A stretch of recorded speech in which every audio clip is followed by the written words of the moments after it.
Herkese merhabalar, kanalıma hoş geldiniz. Bugün sizinle bu güzel çantanın yapılışını paylaşacağım. Yapılış aşamasına geçmeden önce kanalıma abone olmayı, videomu beğenmeyi, yorum yapmayı unutmazsanız çok sevinirim. Hemen şöyle kısaca da göstereyim. Malzeme tedariği de oldukça basit. Ben burada pamuk makrome ip ve 2 adet 70 santim uzunluğunda deri askı kullandım. Detaylı malzeme bilgisini birazdan tekrar vereceğim. Şimdiden herkesin eline emeğine sağlık.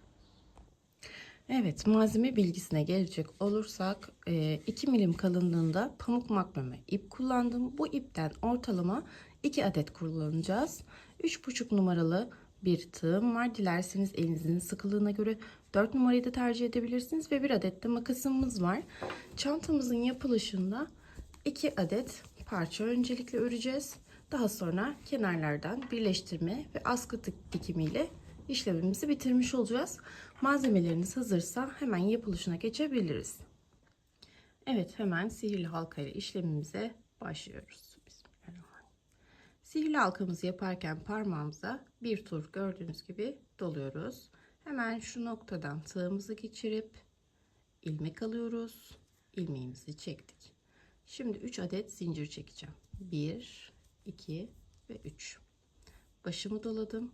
Bakın halkanın içerisinde, sihirli halkamın içerisine batıyorum ve bir adet ikili trabzanımı yapıyorum. 2 zincir, baş doladım, halka içerisine 2 adet ikili trabzanımı yapıyorum. Evet, 2 adet trabzanımızı yaptıktan sonra tekrar 2 zincirimizi çekiyoruz. Başımızı doluyoruz ve halkanın içerisine tekrar 2 adet ikili trabzan yapıyoruz.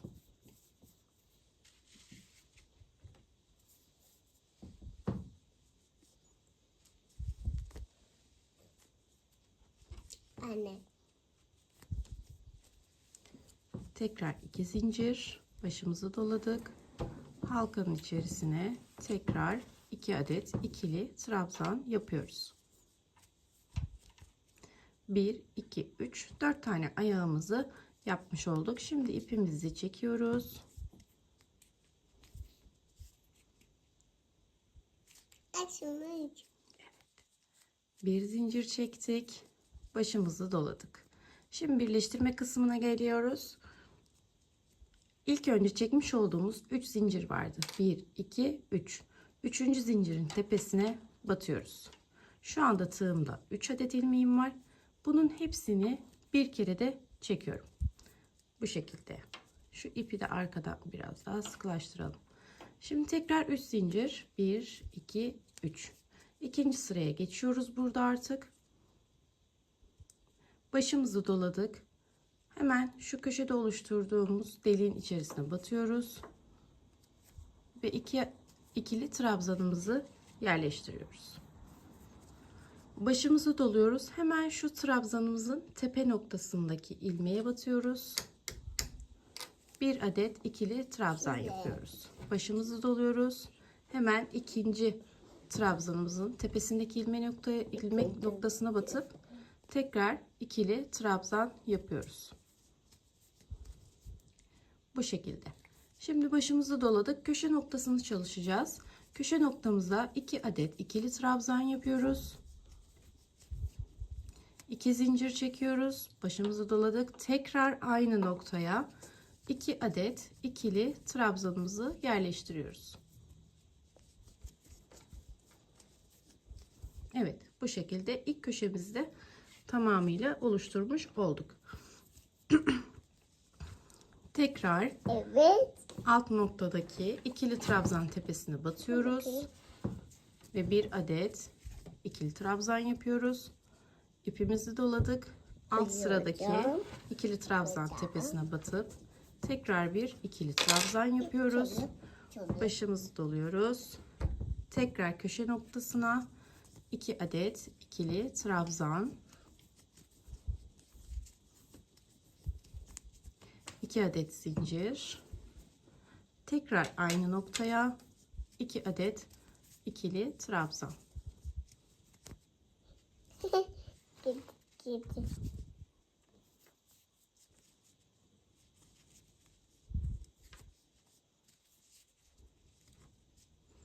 Anneciğim makasla oynama. Hayır. Başımızı doladık. Trabzan tepesine yine trabzanlarımızı, ikili trabzanlarımızı yerleştireceğiz.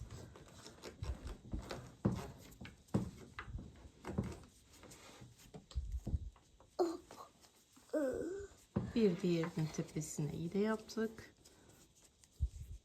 Köşe çalışmamızı yapacağız. 2 adet ikili trabzan, 2 zincir, aynı noktaya tekrar ikili trabzan.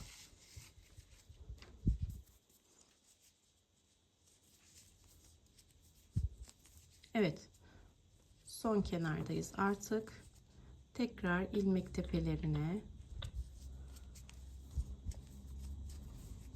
bir diğerine ve son köşe çalışmamıza geldik. Bakın, şuradaki boşluğa batıyorum. Başlarken zaten ilk aslında köşe ayağımızı oluşturmuştuk. Buraya 2 tane ikili trabzan yapıyorum. Bir zincir çekiyorum. Başımı doluyorum. Çekmiş olduğum 3 zincirin tepesine batıyorum. 3 ilmeğimi de bir kere de çıkarıyorum. Evet, ikinci sıramızda bu şekilde bitirmiş olduk. Şimdi üçüncü sıramıza geçelim. 3 adet zincirimizi çekiyoruz. Başımızı doladık ve ilk oluşturduğumuz köşe noktasına bir adet ikili trabzanımızı yerleştiriyoruz. Şimdi bu noktada nasıl ilerleyeceğiz? Hemen onu göstereceğim bu sırada. Şurada görmüş olduğunuz gibi 2 adet ikili trabzanım var. Bunların tepesine birer adet ikili trabzanımızı yerleştireceğiz. Birinciyi yaptım. Şu an ikinci trabzan tepemdeyim. Burayı da yaptım. Başımı doladım. Şimdi şu kutucuğa 2 adet ikili trabzan yerleştiriyorum. Sırada görmüş olduğunuz gibi trabzanlarım var. Bir değil, iki değil, üçüncüye batıyorum. Ve 1 adet ikili trabzanımı yerleştirmiş oluyorum. Pardon. Arada 2 zincir unuttum. Kusura bakmayın. 2 zincir. 1, 2, 3. trabzan tepesine batış.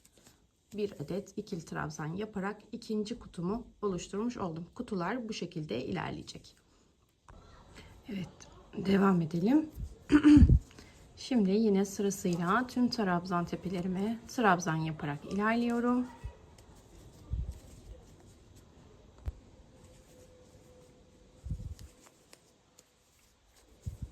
Köşe çalışmamızı yapıyoruz.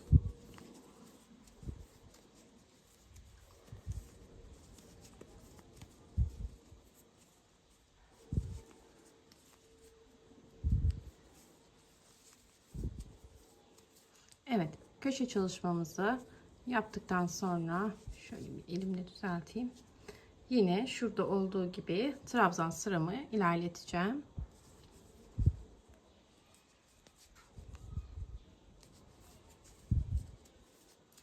İlk trabzan tepemi yaptım.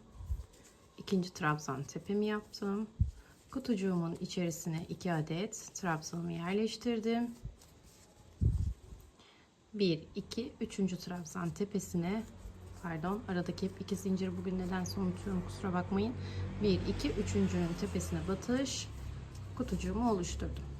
Şimdi uzatmayacağım. Şöyle yine trabzan tepelerine trabzan yaparak devam edeceksiniz. Köşe çalışması, daha sonra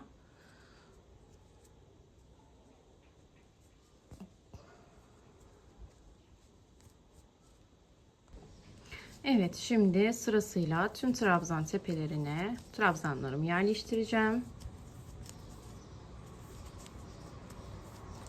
Hemen köşe noktama köşe çalışmamı yapıyorum. 2 adet ikili trabzan, 2 zincir, tekrar aynı noktaya 2 adet ikili trabzan yapıyorum. Hemen gördüğünüz gibi 2 tane trabzan karşıladı. Tepelerine birer adet ikili trabzan yerleştiriyorum.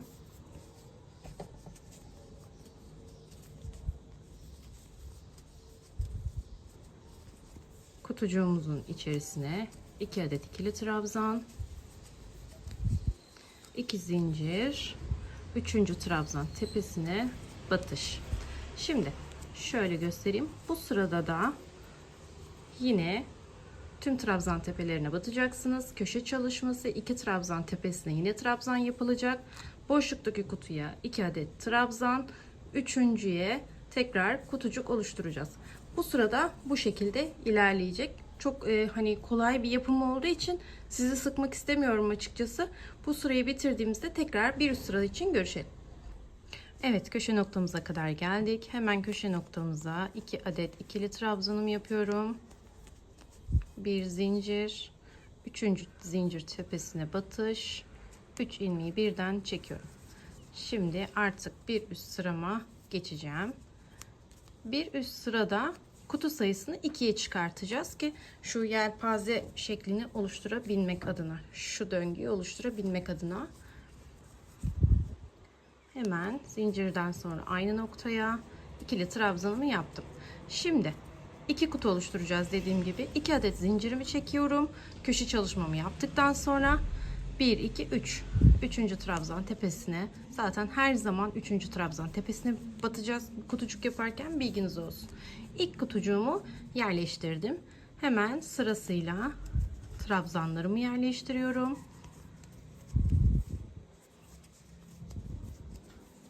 Kutucuğumun içerisine de 2 adet trabzanımı yerleştireceğim.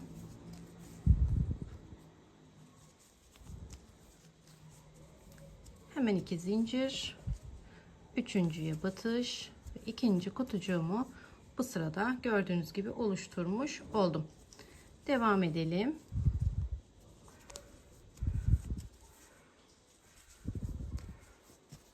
Trabzan tepelerini yerleştiriyorum şu anda. Köşe çalışması, 2 zincir, 2 adet ikili trabzan. Bakın, köşe çalışmamı tamamladım. 2 zincir, üçüncünün tepesine batış. İlk kutucuğumu oluşturmuş oldum. Hemen sırasıyla trabzan tepelerime trabzanlarımı yerleştirdim. Kutumun içerisine 2 adet ikili trabzanımı yerleştirdim. 2 zincir, üçüncüye batış. Bu şekilde ikinci kenarımdaki ikili kutucuğumu da oluşturmuş oldum. Şimdi yine şu şekilde anlatayım. Trabzanlar tepesine aynı şekilde köşe çalışması, köşe çalışmasının hemen ardından ilk kutucuk, şu kutucuğun hemen arkasına ikinci kutucuk yapılacak. Aynı bu iki kenarda gösterdiğim gibi. Sonuna kadar geldiğimizde tekrar göstereceğim. Evet, sıramızın sonuna geldik. Ben köşe çalışmamı da, yani kapanışımı da yaptım. 3 zincirimi hazırladım. Köşe noktama hemen ilk trabzanımı yapıyorum. Hemen yandaki trabzan tepesine trabzanımı yerleştiriyorum. Bir yandakine yine trabzanımı yerleştiriyorum. Kutucuğumun içine 2 adet zincirim, üçüncüye kutucuğu yerleştirdim. Mantığını anladığınızı düşünüyorum aslında. Çaprazlama gidecek. Yani nasıl diyeyim size, verev mi denir ona? Verev şekilde ilerleyecek diye düşünün. Bu sıradan sonra, bu sırayı kapattıktan sonra bir tane daha arttırmamız olacak. Ondan sonra artık göstermeyeceğim. Çantanız istediğiniz büyüklüğe gelene kadar devam edeceksiniz. Dediğim gibi bu sıradan sonra bir tane daha arttırmayı göstereceğim. Son arttırma sıramız olacak zaten. Ondan sonra çantanız istediğiniz ölçüye gelene kadar örebilirsiniz. Hemen trabzanlarımı tepesine yerleştirdim. Kutucuğumu doldurdum. 2 adet zincir. Üçüncüye batış. Gördüğünüz gibi bu şekilde ilerleyeceksiniz. Kutucuğunuzun yanına hemen bir kutucuk, kutucuğun yanına bir kutucuk. Şimdi bu sırayı da tamamlayalım. Son artırma sıramızı göstereceğim. Evet, son artırma sırasındayız. Bitişimi yaptım. Bir üst sıraya geçmek için 3 zincirimi çektim. Hemen bir adet trabzanımı, ikili trabzanımı köşe noktama yerleştiriyorum. Ve artırmamı son sıra olmak üzere bu sırada yapıyorum. 2 zincir. Bakın, 3 zincirden sonra bir adet ikili trabzan, 2 zincirimi çektim. 1 2 3. trabzan tepesine batarak ilk kutucuğumu yerleştirdim. Sırasıyla trabzan tepelerine işlemlerimi yapıyorum. Kutucuğumun içerisine 2 adet ikili trabzanımı yerleştiriyorum. 2 zincir. Hemen üçüncüye batış. İkinci kutucuğumu oluşturmuş oldum. Trabzanları takip ediyorum.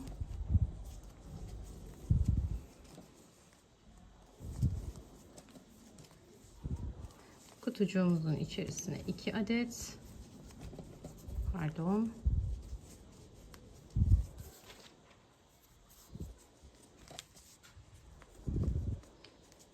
2 zincir, üçüncünün tepesine batıyorum. Bakın, görmüş olduğunuz gibi alt sırada 2 kutucuğum vardı. Artık üst sırada 1 2 3 adet kutucuğum olmuş oldu.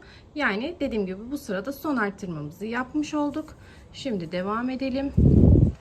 Diğer bir kenarı da nasıl yapacağınızı göstereyim. Ondan sonra artık kendiniz ilerleyeceksiniz. Mantığı anladığınızı düşünüyorum kesinlikle. Çünkü gerçekten yapımı oldukça basit. O yüzden videoyu uzatarak sizi de sıkmak istemiyorum. Hemen şuraya köşe çalışmamı yaptım. Köşe çalışmamı tamamladıktan sonra 2 zincirimi çektim. Üçüncüye battım. İlk kutucuğumu yerleştirmiş oldum. Tekrar trabzanları takip ediyorum.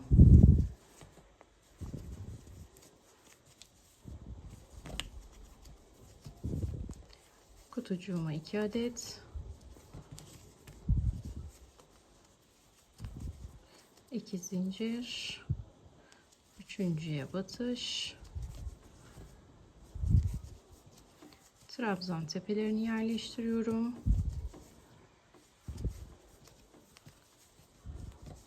Kutucuğa 2 adet,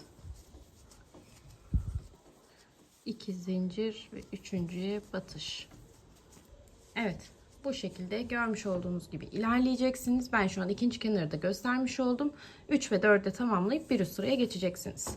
Şimdi dediğim gibi bu sıradan sonra göstermeyeceğim. Ben şimdi nerede kaldım hemen onu size göstereyim. Ben şu anda şu sıradayım, bakın şu sırayı yaptım. Son artırma sıramı yapmış oldum gördüğünüz gibi. Bundan sonra 1 2 3 4 5 6 sıra kadar gitmişim. Tabii 1 2 3 4 5, evet 6 sıra daha ilerlemişim. Ondan sonra çerçeveleme işlemine geçmişim. Ben bu boyut yeterli olur diye düşündüğüm için 6 sıranın sonunda çerçevelemeye geçmişim. Siz daha büyük ya da daha küçük istiyorsanız sayıyı artırıp azaltabilirsiniz. Dediğim gibi biz şu an şunu çekeyim şuradan. Şu sırayı yaptık. Bir üst sıraya çıktığınızda köşe çalışmasını yapacaksınız. Trabzan tepelerini yapacaksınız. Kutucuğunuzun üstüne yine 2 adet trabzanınızı yapıp ilk karenizi oluşturacaksınız. Sonraki işlemler hep aynı zaten. Yani kutucuğa kadar, daha doğrusu kutucuk da dahil olmak üzere trabzan çalışmalarınızı yapıyorsunuz. Kutucuğu geçtiğinizde 3. trabzanın tepesine kutucuk işlemi yaptığınızda bu şekli kazanmış oluyorsunuz zaten. Anlamadığınız bir yer olursa yine yorumlarda da sorabilirsiniz. Yardımcı olurum zaten. Ama dediğim gibi gayet basit bir motif. Rahatlıkla yapabileceğinizi düşünüyorum. Şimdi bu istediğiniz boyuta geldiğinizde tekrar görüşelim. Evet, ben şimdi birinci kısmını bitirdim. İpimi koparmadım. Etrafının çerçevesini birlikte yapacağız. Şimdi şöyle de söyleyeyim. Kaç sıra yapmışız hemen onu da söyleyeyim size. Şu orta göbeğin köşe kısmından saymaya başlıyorum. 1, 2, 3, 4, 5, 6, 7, 8, 9, 10, 11, 12 ve 13. Totalde 13 sıra işlemimi yapmışım. Hemen şimdi çerçeveleme kısmına geçiyoruz. Şu an burada bir zincir çektim. Bunu 3'e tamamlayacağım. Başımı doladım. Bakın, çerçeve kısmını yaparken şu köşe noktasına herhangi bir çalışma yapmıyoruz. Şu ilk bizi karşılayan trabzanın tepe noktasına batarak ikili trabzanlarımı yapmaya başlıyorum. Hemen yanındaki trabzan tepesine Çerçeveleme işlemini yaparken ikili trabzanlar şeklinde çalışacağız. Gördüğümüz her bir trabzan tepesine birer adet ikili trabzan yapacağız. Karşımıza çıkan kutucuk içerisine 2 adet ikili trabzan yapacağız. Yine her trabzan tepesine birer adet, kutucukta 2 adet, birer adet, kutucukta 2 adet. Yine trabzan tepelerine burada birer adet. Köşe noktasına geldiğimizde de köşe noktamızın içerisine 4 adet ikili trabzan yapacağız. Hemen şöyle ilerleyelim. Şu an trabzan tepelerine birer adet ikili trabzanımı yaparak ilerliyorum.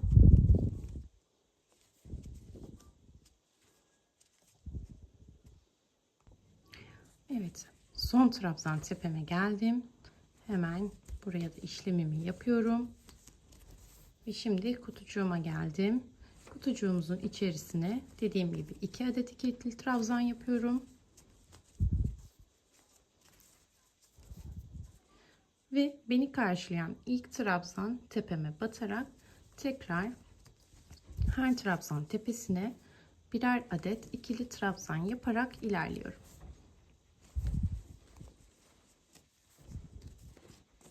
Bu şekilde kutucuğumuzun da tepesini kapatmış oluyoruz.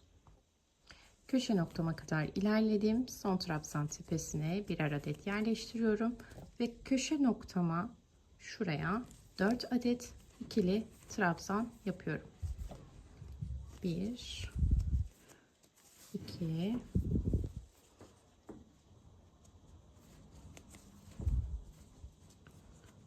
3 ve 4. Şimdi hemen diğer kenara geçiyorum. Beni karşılayan ilk trabzan tepemden başlayarak sık iğnelerimi yerleştiriyorum.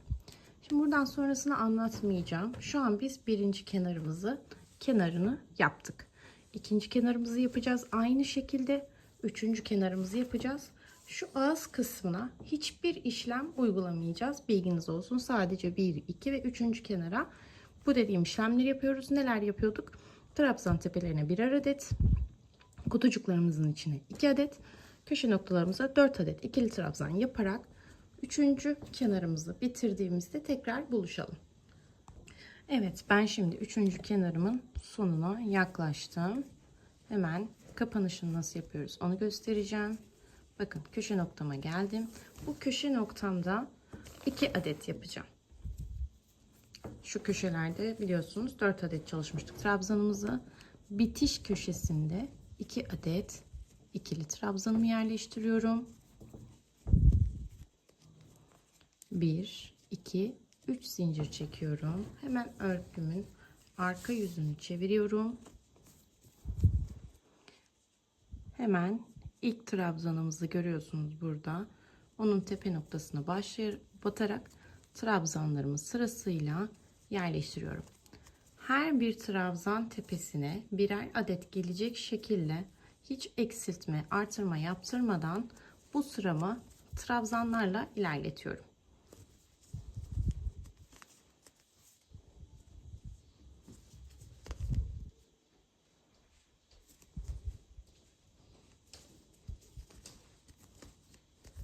Evet, bu şekilde. Dediğim gibi ikinci sıramızda her trabzan tepesine birer adet trabzan yerleştiriyoruz. Köşede bakın 4 tane trabzan çalışmıştık ya. Hiçbir işlem yapmıyorsunuz. Direkt sırasıyla tek tek trabzanlarınızı yerleştirerek yine başladığımız noktaya geliyoruz. Dediğim gibi şu 4. ağız kenarına hiçbir işlem yapmıyoruz. Evet, ben şimdi ikinci kenarımı da bitirdim. Şu anda örgümün ön yüzü, temiz yüzünde. Burada hemen ikinci parçamın da yine ön yüzünü birbirine bakacak şekilde kapatıyorum. Şimdi artık etrafını işleyeceğiz ve birleştirmiş olacağız. Hemen bakın şurada ipimi koparmadım ki devam edebileyim diye. Şöyle alıyorum. Sık iğneler şeklinde devam edeceğiz. Dilerseniz şu köşe noktalarından, bazı ara noktalardan işaretleyiciler kullanarak destek alabilirsiniz. Şimdi şu an bakın gördüğünüz gibi köşe noktamdayım. Hemen bunun da köşe noktasını buluyorum. Şuradan batışımı yapıyorum ve içerisinden ilmeğimi çıkarıyorum. Şöyle biraz daha sıkıştırayım. Köşe noktama battım. İçerisinden ilmek kaydırıp diğerinin içerisinden kaydırıyorum. İlk başlarken bu şekilde yapacağım. Daha sonra her ilmek tepesinde bulunan, yani trabzanlarımın tepesindeki ilmeklere karşılıklı batarak birer adet sık iğne yerleştiriyorum. Bakın, buradaki trabzan tepeme battım. Hemen karşıdaki trabzan tepeme battım. İçinden ilmek çıkardım ve çektim. Sırasıyla bütün ilmeklerimize bunu yaparak üç kenarımızı tamamlayacağız. Yine ağız kısmına herhangi bir işlem yapmayacağız. Bu sırada yine eksiltme, artırma yok. Dediğim gibi görmüş olduğunuz tüm trabzan tepelerindeki ilmeklerimize batarak sıramızı bu şekilde tamamlayalım. Tek ilmekleri almayın, bakın şöyle şuradan, yani bu şekilde yapmayın. İki ilmeği de alın. Hemen arkasındakini de bakın, görüyorsunuz. İki ilmeği de alıyorum. Daha tok bir görüntü olacaktır. Örgünüzün tersten çerçeveleme işlemini yapmayı da unutmayın. Ön yüzler birbirine bakacak şekilde kapatıp tersten işliyoruz. Sonra bitirdiğimizde tersine çevireceğiz örgümüzü zaten. Şimdi üç kenarı bu şekilde sık iğne yaparak çerçeveleyelim. Evet, şu an gördüğünüz gibi üç kenarında çerçeveleme işlemini yaptık. Şimdi şöyle ilmeğimi biraz uzatacağım ve hemen ters çevireceğim.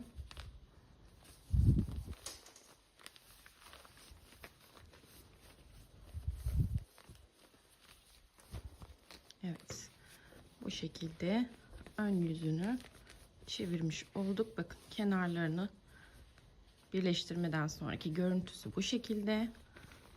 Şurayı da hemen düzeltelim. Evet. Sadece şimdi şu ağız kısmına ikili trabzanlar halinde işlemimizi yapacağız.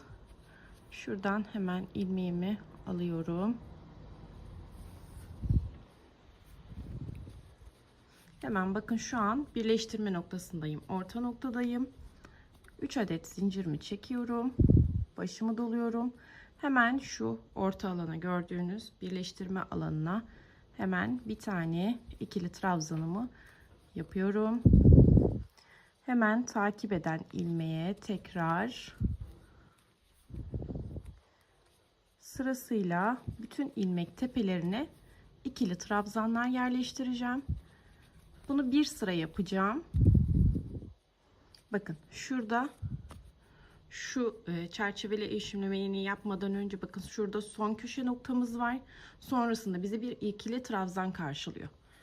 Bu alanlara ikişer adet ikili trabzan yapacağız. Birinciyi yaptım. Aynı noktayı tekrar batarak ikinciyi yapıyorum. Köşe noktama geldim. Buraya bir adet ikili trabzanımı yaptım. Hemen takip eden ilk ikili trabzanın tepesine bir tane yaparak tüm ilmeklerime ikili trabzan yaparak devam edeceğim. Yani mantık şu şekilde, hemen kısaca özetleyeyim. Trabzan tepelerine birer adet trabzan, küçük kutucuklarımın içine ikişer adet trabzan, yine burada 1 2 1 2 1 1 devam edecek. Şurada küçük bir kutucuğumuz var, gördüğünüz gibi. Şöyle göstereyim. Yine buraya 2 adet ikili trabzan yapacağım. Şu alana 2 adet, şu alana ikili adet, zaten kendini belli ediyor. Tek ilmek olanlara birer adet yaparak bu çerçeveyi tamamlayacağız. Şimdi ben şu alandayım. Her trabzan tepesine birer adet ikili trabzan yaparak devam edeceğim. Görüntüsü de bu şekilde olacak. Tekli trabzan tepelerini bitirdim. Küçük noktalarıma geldim. Dediğim gibi küçük kutucuklarımın içerisine 2 adet çalışıyorum. Aynı noktaya 2 adet ikili trabzan çalışıyorum. Ve hemen beni karşılayan trabzan tepeme batarak yine birer adet ikili trabzanımı yapıyorum.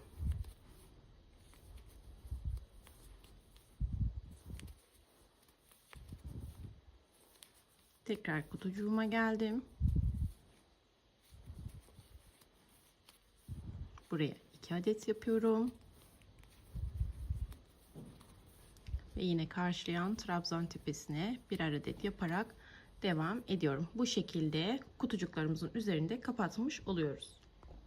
Evet, başladığımız noktaya geldik. Ben son trabzanımı da yaptım. Başlarken çekmiş olduğumuz 3. zincirin tepe noktasına batarak bir adet kaydırmamızı yapıp bir zincirimizi çekiyoruz. Şöyle birazcık ip bırakarak kesiyoruz. Evet. Pardon. Hemen şöyle iğnemizden geçiriyoruz. Siz bunu tığla da yapabilirsiniz. Hemen şöyle bir alttan bir üstten olacak şekilde ipimizi gizleyeceğiz.